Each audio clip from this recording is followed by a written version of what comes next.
We all look for toughness. We all want it, but we look for it in a comfortable environment. Don't allow your emotions to control you. We are emotional, but you want to begin to discipline your emotion. If you don't discipline and contain your emotions, they will use you. One of the things that men should do as they mature is transform themselves into monsters, but also become civilized at the same time. I view myself as the weakest person on the planet Earth. My goal in life was to, in my mind, believe I'm the hardest man alive. For example, lots of my clients, my clinical clients, are too agreeable. And what happens is they're resentful and they don't know how to stand up for themselves. And it's because they're very compassionate by nature. And so if you're entering into a negotiation with them, they'll let you win. Well, that's not so good because, you need to win too. You will not find toughness in a comfortable environment. Those of you who are listening to this, whoever hear this, you will not find it. I will try and look for it everywhere. The only way you find it is to drown yourself in a position where you're just out of sorts, where you can't swim and you're drowning. You're drowning. You're drowning in life. But you say, you know what, man? I'm going to figure out how to backstroke or something. Especially if you're in an organization of adults where there's a struggle, right? As a basis for negotiation between adults, it's insufficient. You have to be a bit of a monster so that you can say no. Your mind goes on automatic, just like a garden. Weeds don't have to have any encouragement to grow. You don't have to water them. They don't have to get sunshine. They don't have to have fertile ground. They will grow through the cracks of a sidewalk.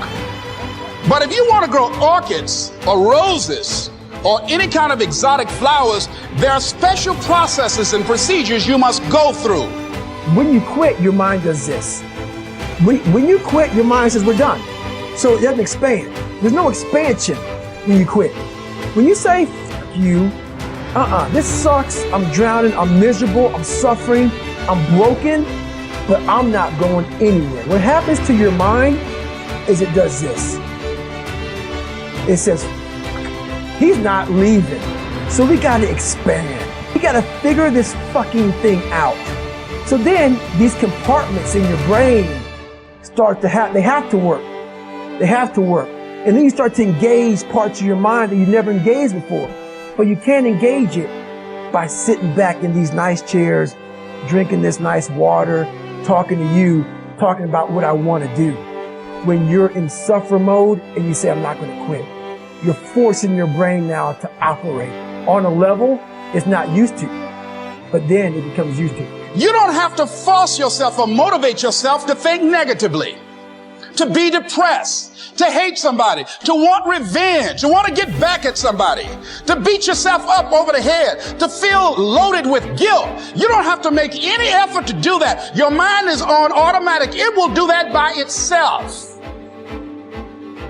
But if you want to begin to move into your own personal greatness, if you want to begin to really enjoy a happy, successful, healthy life, you've got to be willing to go against the tide. You've got to be willing to harness your will and say, in spite of this, I'm in control here.